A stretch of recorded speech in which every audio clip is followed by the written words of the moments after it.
मेरे प्रिय विद्यार्थियों, आज की इंग्लिश की इस क्लास में हम इंग्लिश ग्रामर के बारे में पढ़ेंगे और जो टॉपिक हम आज कवर करने जा रहे हैं वो है पार्ट्स ऑफ स्पीच। शायद आपने छोटी क्लासेस में इस टॉपिक के बारे में ऑलरेडी पढ़ा होगा, लेकिन हम रिवाइज करेंगे और डिटेल में पार्ट्स ऑफ स्पीच क्या होती है और इसके कितनी टाइप्स होते हैं वगैरह वगैरह, ये सारे के सारे टॉपिक्स हम इस क्लास में आज कवर करेंगे। तो पार्ट्स ऑफ स्पीच बेसिकली है क्या? जब भी हम किसी सेंटेंस को लिखते हैं तो अ, उसके जो शब्द होते हैं जिनसे मिलके सेंटेंस बना होता है उनको स्पीच के पार्ट्स ऑफ स्पीच के आधार पर वर्गीकृत किया जा सकता है, उनको क्लासिफाई किया जा सकता है कि कौन सा वर्ड नाउन है, कौन सा प्रोनाउन है, या कौन सा वर्ब है, या कौन सा प्रपोजिशन है वगैरह वगैरह। तो बेसिकली सेंटेंस के जितने भी वर्ड्स होते हैं उनको क्लासिफाई किया जा सकता है, जिसको हम पार्ट्स ऑफ स्पीच कहते हैं। तो सबसे पहले हम ये देखते हैं कि वाक्य की मुख्य इकाई क्या होती है, main units of English sentence. तो सेंटेंस बनेंगे वर्ड्स से और वर्ड्स बनेंगे लेटर्स से। और क्योंकि हम इंग्लिश लैंग्वेज की बात कर रहे हैं तो इंग्लिश अल्फ़ाबेट की बात करेंगे। 26 लेटर्स होते हैं जिनमें से 5 वॉवल्स होते हैं और 21 कॉन्सोनेंट्स होते हैं। तो वॉवल्स को जैसे हिंदी में हम स्वर कह देते हैं, जैसे आ छोटा आ बड़ा वगैरह, और कॉन्सोनेंट्स जो हैं ये हमारे व्यंजन होते हैं। तो वॉवल्स को हम अलग से क्लासिफाई करते हैं। 5 वॉवल्स होते हैं, ए ई आई और यू। अच्छा, यहाँ पर ध्यान देने वाली बात यह है कि हम वॉवल्स को लिटरली नहीं लेंगे। हम जो वॉवल साउंडिंग वॉइस होगी हम उसकी भी जो क्लासिफिकेशन है वो वॉवल्स में ही करेंगे। जैसे एक वर्ड है HOUR, तो इसको हम, क्योंकि एच की साउंड वैसे हा की आती है लेकिन यहाँ पर इसको हावर नहीं पढ़ेंगे हम, तो इसको हम, इसकी जो करेक्ट प्रोनाउंसिएशन है वो है आर। तो बेशक लेटर हमारा एच से शुरू हो रहा है लेकिन उसकी जो वॉइस है वो आ की आ रही है, तो it is a vowel sounding word. तो वर्ड क्या है? तो ये अलग अलग लेटर्स का ही एक समूह है, एक ग्रुप है जिसका कुछ मतलब निकलता है। जैसे यहाँ पर एग्जांपल दी है, बॉय एक वर्ड है जिसमें 3 लेटर्स हैं, BONY। इसी तरह से अंग्रेज़ी में बहुत सारे वर्ड्स हैं। तो अब सेंटेंस क्या है? यहाँ पर सेंटेंस जो है ये भाषा की हमारी मुख्य इकाई है। तो it is a collection of words which make collection of words which make complete sense. तो यहाँ पर अगर कोई शब्दों का समूह हमें ठीक ठाक मतलब बता रहा है कि हम क्या कहना चाहते हैं तो वो सेंटेंस की कैटेगरी में आएगा। जैसे children play in the garden, बच्चे बगीचे में खेल रहे हैं, तो ये सेंटेंस हुआ क्योंकि हमें ये पता चला है कि बच्चे क्या कर रहे हैं, हमारी सेंस जो है वो कंप्लीट हो रही है। लेकिन ऑन द कॉन्ट्ररी अगर हम सेंटेंस ले, विवेक गार्डन वॉक इवनिंग, तो सेंटेंस तो कंप्लीट बन गया है लेकिन इसकी सेंस नहीं बन पा रही, तो ये सेंटेंस नहीं होगा। वर्ड्स तो हैं, कलेक्शन ऑफ वर्ड्स तो हैं, लेकिन सेंटेंस जो है वो, तो सेंटेंस जो है उसकी कुछ प्रॉपर्टीज़ होती हैं, विशेषताएं होती हैं। सेंटेंस हमेशा कैपिटल लेटर से शुरू होता है। सेंटेंस के फर्स्ट वर्ड का जो फर्स्ट लेटर होता है वो कैपिटल होगा हमेशा। और इसकी जो एंडिंग है वो 3 तरह से हो सकती है, या तो एंड में फुल स्टॉप आएगा, या क्वेश्चन मार्क आएगा, या साइन ऑफ एक्सक्लेमेशन आएगा। तो ये सेंटेंस की जो डिफरेंट टाइप्स हैं, अफर्मेटिव एंड एक्सक्लेमेटरी एंड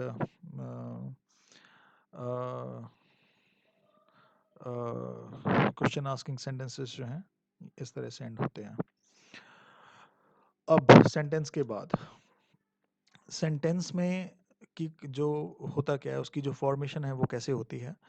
तो सेंटेंस के 2 पार्ट्स हैं, सब्जेक्ट एंड प्रेडिकेट। ठीक है, कर्ता और विधेय। कर्ता का मतलब कि सेंटेंस में जो कार्य करने वाला व्यक्ति है वो कौन है। हमारा जो सेंटेंस है वो कंप्लीट, जो उसकी जो कंप्लीट सेंस है वो रिवॉल्व होती है हमारे सब्जेक्ट के अराउंड।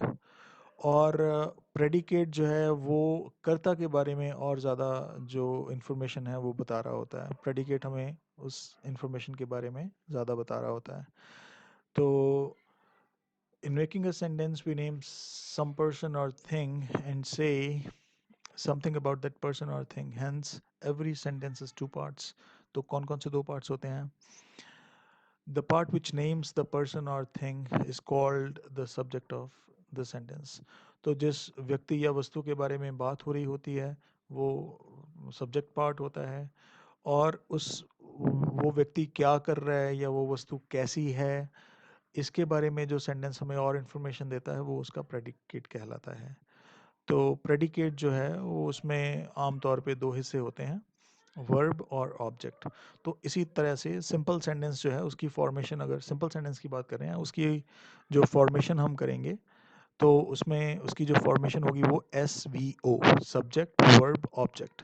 यहाँ पर वर्ब और ऑब्जेक्ट का पैटर्न जो है ये चेंज हो सकता है। सब्जेक्ट वर्ब ऑब्जेक्ट भी हो सकता है या सब्जेक्ट ऑब्जेक्ट वर्ब भी हो सकता है। तो ये अपनी जगह जो हैं, वर्ब और ऑब्जेक्ट जो हैं ये अपनी जगह जो है इंटरचेंज कर सकते हैं।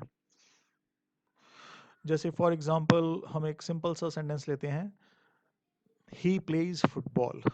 तो इसमें सब्जेक्ट कौन है कि इसको सब्जेक्ट को पहचानने का एक और आसान तरीका ये भी होता है कि हम सेंटेंस को पढ़ने के बाद ये पूछें कि काम करने वाला कौन है। तो ही प्लेज फुटबॉल, वह फुटबॉल खेलता है, तो पूछेंगे जब कि कौन फुटबॉल खेल रहा है तो आंसर आएगा वह फुटबॉल खेला है। तो वह हमारा सब्जेक्ट हुआ। और खेलना जो है वो एक क्रिया है, वर्ब है।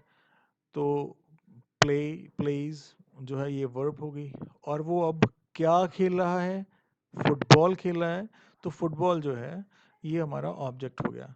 तो ही सब्जेक्ट है, प्लेज फुटबॉल जो है ये प्रेडिकेट है। इस तरह से हम सब्जेक्ट और प्रेडिकेट के बीच में डिफरेंस जो है वो पता कर सकते हैं।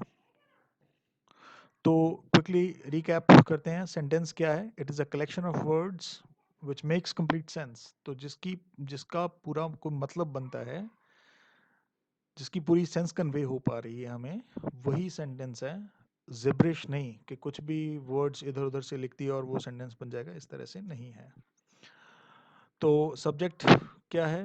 The it is the person or a thing which perform some action or is associated with the action, जैसे कि हमने बात की। और वर्ब क्या है? वर्ब हमें एक्शन के बारे में बता रही होती है कि सेंटेंस के अंदर कौन सी क्रिया हो रही है, कौन सा एक्शन हो रहा है। अब यहाँ पर आने वाले टॉपिक्स में, आने वाले दिनों में हम कवर करेंगे कि वर्ब्स की टाइप्स कौन सी होती हैं, ट्रांजिटिव वर्ब्स क्या होती हैं, इनट्रांजिटिव वर्ब्स क्या होती हैं। ख़ास तौर पे ये हमें तब यूज़ होंगी जब हम चेंज ऑफ वॉइस करेंगे। तो ऑब्जेक्ट क्या है? ऑब्जेक्ट इज़ द पर्सन और a thing which is affected by the action of the verb. तो किसी होने वाली क्रिया का क्रिया किस तरह से किसी व्यक्ति या वस्तु के ऊपर अपना प्रभाव डाल रही है। तो ऑब्जेक्ट क्या है कि किसी होने वाली क्रिया जो है वो किसी व्यक्ति या वस्तु के ऊपर किस तरह से अपना प्रभाव डाल रही है, वो हमारा ऑब्जेक्ट होगा। तो ये सिंपल सेंटेंस की फॉर्मेशन है, subject verb and object. Parts of speech 8 तरह के होते हैं और वन बाय वन हम कवर करेंगे। आज हम नाउन क्या होता है और उसकी डेफिनेशन सिर्फ इतना ही करेंगे। उसके बाद नेक्स्ट क्लास में हम इसके बारे में और ज़्यादा जानकारी लेंगे। तो व्हाट इज़ नाउन? तो आप अपने इर्द गिर्द जितनी भी चीज़ें देख रहे हैं बेसिकली सारी नाउन है। ये noun is a name of anything you see around you in the world. अपने इर्द गिर्द जितनी भी चीज़ें जो हैं वो नाउन की कैटेगरी में हम रखेंगे। तो noun is a name, noun is a word used as the name of a person, place और अ थिंग। तो क्या क्या देख रहे हैं अपने आसपास आप? हो सकता है आपके इर्द गिर्द बहुत सारे व्यक्ति हों या बहुत सारी वस्तुएं हों, स्थान हों, ठीक है? तो ये सारे के सारे नाउन्स हैं। तो इनमें क्या हो सकता है? काउंटेबल चीज़ें, वो चीज़ें जिनकी गिनती की जा सकती है, जैसे पेन, पेंसिल्स, पंखे, बेंच वगैरह वगैरह। अनकाउंटेबल, पानी, दूध, जिनकी गिनती नहीं की जा सकती। विजिबल, जो हमें नज़र आ सकती हैं। इनविजिबल, जो हमें नज़र नहीं आ सकती, जैसे किसी की अच्छाई हो गई, ठीक है, आंखों से नहीं देख सकते, महसूस कर सकते हैं। हवा हो गई, आंखों से नहीं देख सकते लेकिन महसूस कर सकते हैं। टचेबल, अनटचेबल, चीज़ों को छू के देखा जा सकता है, और या जिनको छुआ नहीं भी जा सकता। घटनाएं हो गई, हमारी भावनाएं हो गई, ये सारी की सारी जो हैं, ये नाउन की कैटेगरी में हम इनको रखेंगे। एग्जाम्पल्स क्या क्या हो सकती हैं? Computer, table, book, speaker, fan, car, glass, gold वगैरह वगैरह, ये सारी वस्तुओं के नाम हैं। इसी तरह से जगहों के नाम लेंगे हम, Delhi, London, New York, school, college, garden, Akshardham वगैरह वगैरह। इसी तरह से लोगों के नाम लिए जा सकते हैं, Ashok, doctor, girl, princess, queen वगैरह वगैरह। और एनिमल और बर्ड्स जो हैं डिफरेंट, जो हैं dog, cat, lion, rabbit, horse, donkey, monkey, parrot, bird, ये सारे के सारे वर्ड्स भी जो हैं, ये क्योंकि जानवरों के नाम हैं, तो ये भी नाउन की कैटेगरी में आते हैं। और उसके बाद फिर हम बाकी जो पार्ट्स ऑफ स्पीच हैं वो भी कवर करेंगे। Thank you very much.